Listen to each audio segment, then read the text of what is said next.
industry, and one other big commodity. The real deal, Evander Holyfield. Champ, Bill Boggs, nice to see you again.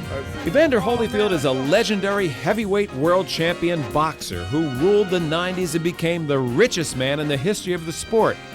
I met up with the champ at his restaurant, Holyfield's New South Grill. This is not a typical athlete-owned restaurant. Sure, it has memorabilia of the champ, but there's no sports food here. Evander took me into the kitchen to check out the knockout cuisine. Here's the kitchen. It's a good-looking kitchen, but I want to know whether or not you're a man who actually feels comfortable in a kitchen. Very comfortable kitchen. I was raised up in the kitchen, had to cook. You had to cook as a child? Sure. I know your mother. Well, you won't find Evander on the line at this restaurant, but you will find executive chef John Achille, who was busy preparing Evander's favorite appetizer. It's the whole catfish. A whole catfish. Exactly. A whole catfish as an appetizer? Is this your idea?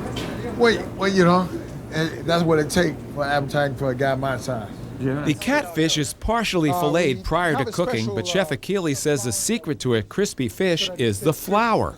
Combination of rice flour, cornmeal, and very little bit of AP gluten flour. Can we get the champ to flour it up? Absolutely. Okay, so let's get cooking. The champ dips the catfish in the flour mixture. Boy, he did it like a pro. Once coated, the fish gets dropped into the hot oil to cook for about 12 minutes. Champ, thank you.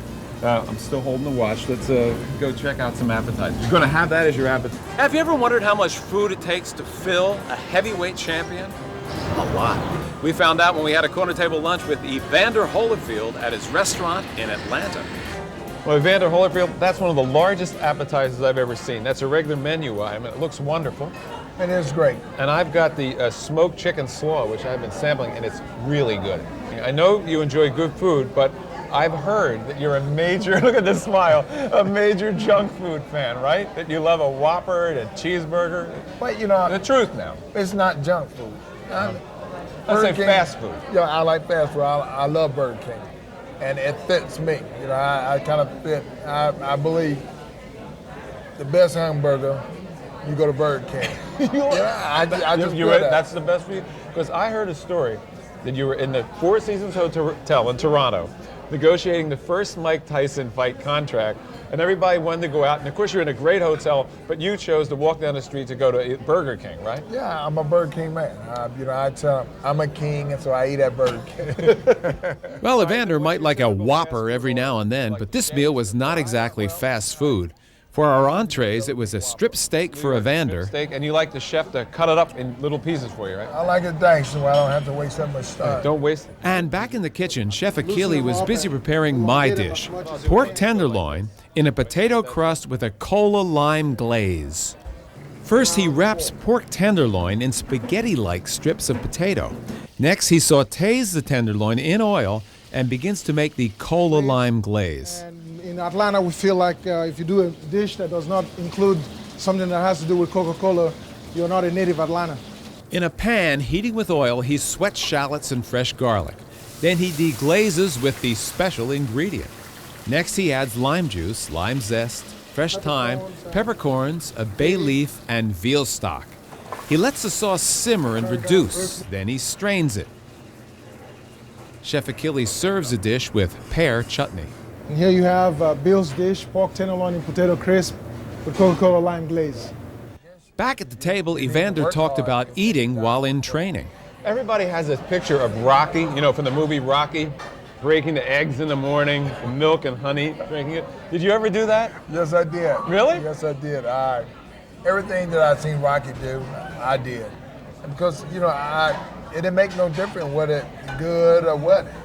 And, you know, because I believe the movie. I believe it's what he did and how hard he worked what made him become that guy that he was. What does a raw egg taste like going down? Well, you know, actually, it go down quicker than you wanted it to. Okay, it just slide on down. Now, also, when you were back fighting at 190, it was totally different than today. You actually had to sacrifice to lose weight to make the weight. Yes, I had to, you know, my body really never did rest because I had to run 5 to 7 miles a day to keep my weight stable. You know, so actually it would work against me because I was burning muscles. Is that when you were eating 1 apple pie a day? That 1 apple pie a day, I would eat that sweet because it would curb my appetite. And people said, what? So you're saying the Evander Holyfield apple pie diet? You eat an apple pie a day to lose weight? Well, you know, I think if I can only eat one thing, then I might well eat something that I really like. So I had apple pie and ice, or apple pie a la mode.